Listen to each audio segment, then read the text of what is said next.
For the average person who's interested in the real estate market, who should not buy a home?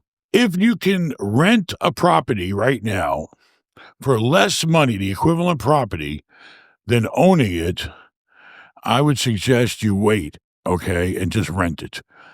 Now, by owning it, if it's a break even and the same, you might consider it, just like we were talking earlier, if you think there's going to be future appreciation in the value of the home. Then you say, okay, well, it doesn't matter whether I rent or own, but at least if I own, maybe prices will go up in homes and I'll make some money there. So, everybody's got has their own risk tolerance and you got to just decide what's best for you. Do you think that people need to own a home anymore? Do you think that It's maybe personal. it's this? A home is personal. It's not business. So, it's like this house. This house is somewhat personal. Well, to me, it's business. Everything's business. Yeah. But, homes are normally personal, because you got kids, you got wives, you got 2 cars, you got all these pools and all this. And it's a personal thing. So you're paying for the amenities, the pleasure in life. What the fuck's the point of working if you're not going to enjoy your life?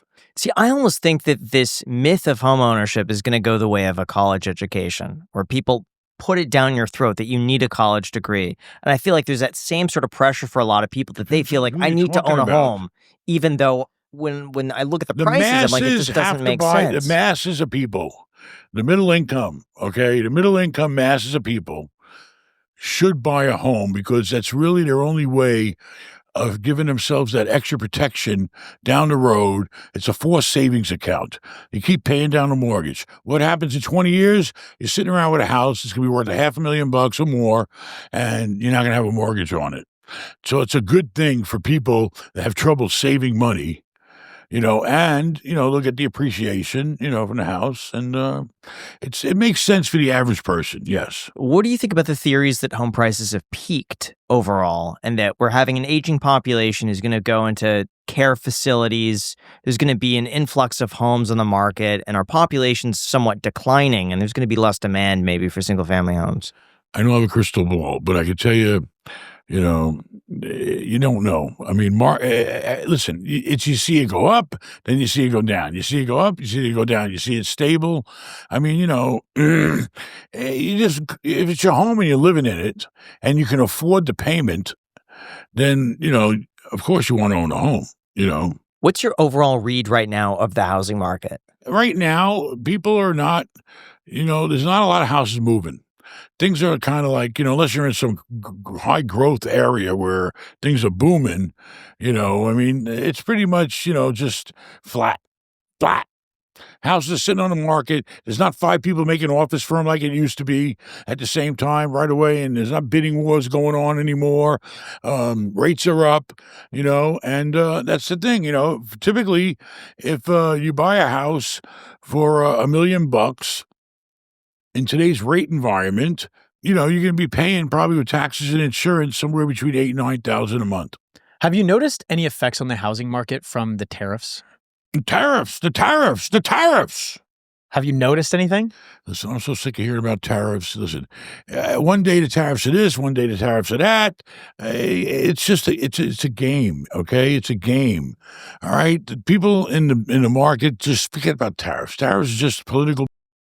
Okay, it's a way to, play a card, to scare people and negotiate to get something else or, it's going to, if the tariffs do go through and get jacked up to the roof, then, yeah, the cost of goods are going to be more money. Okay, do we get wood from China? I don't know.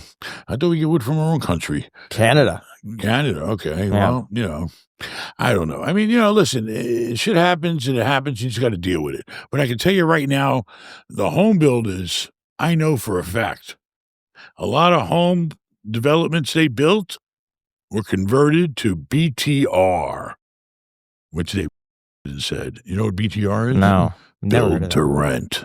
Oh. Because they couldn't sell them.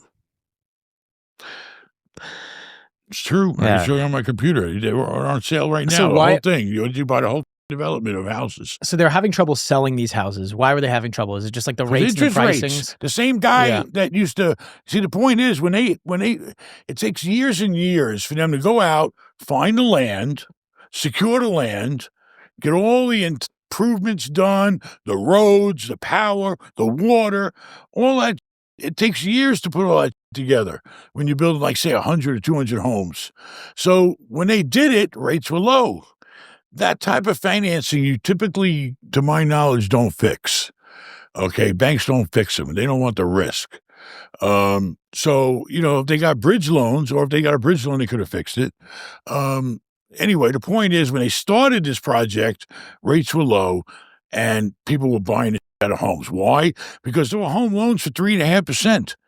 Okay, so that means you're going to pay $3,500. On a, what is that? It's on $1 million, you only pay $35,000, which is only $3,000 a month. Okay, now it's double or more. So of course, people are just stop buying homes.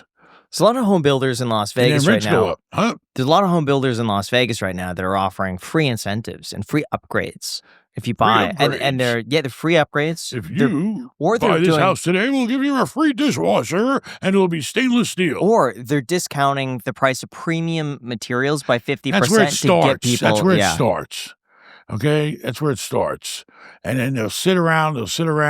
But sooner or later, if they got debt, which they do, they're going to have to discount that and hopefully walk away with their pants still on. So who right now is buying and selling in the real estate market? I mean, there's not a lot of action going on. I mean, there's always deals going on. Institutions are always moving money. Why? Because it ain't theirs. As long as they don't want to sit on your money. They don't, they got to put your money to work. They got to tie that shit up. Okay. So, they'll buy, I don't know, anybody buys on a 5 cap these days when rates are 7 is nuts. It's stupid, okay? Unless you're in a 1031, you're going to save taxes, and, there could be some very strange, weird reasons, but on a big picture, it's stupid to borrow money at 7 when you're only getting 5. It means you're 2 underwater, you idiot. And, whatever. And then you only get 5% on your portion. So, right now, we're in a standstill, and we're waiting for the banks to finally, fess up. You know what fess up means? Mm-hmm. And open it up and say, listen, we got to get rid of this. We can't keep sitting here with loans that aren't, holding the value that they had when we loaned the money. And then, then they'll have to sell them off, take a loss, write off their losses, and hopefully the bank will stay intact and everybody will live happily ever after, and they'll do it all again.